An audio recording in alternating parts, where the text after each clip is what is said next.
Bonsoir tout le monde. La dernière fois, dans une précédente vidéo, nous avions parlé de la tradition de trinquer et de l'expression chin-chin. Je vous avais dit que l'expression chin-chin venait du bruit que faisaient les deux chopes lorsqu'elles s'entrechoquaient.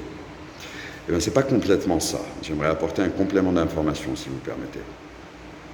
Et attention, je ne parle pas de la tradition de trinquer qui vient, comme je vous l'ai expliqué, de l'époque médiévale où il y avait coutume d'empoisonnement, où il fallait trinquer pour être sûr de ne pas se faire empoisonner. Non, je vais vous parler uniquement de l'expression chin-chin. Et il semblerait que ça vienne de Chine.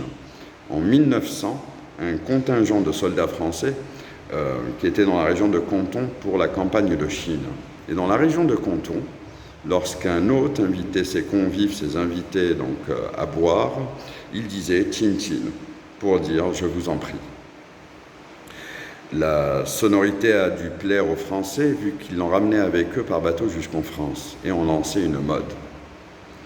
Et coïncidence ou vraie raison, il semblerait que ça rappelle également le bruit des deux verres lorsqu'ils s'entrechoquent.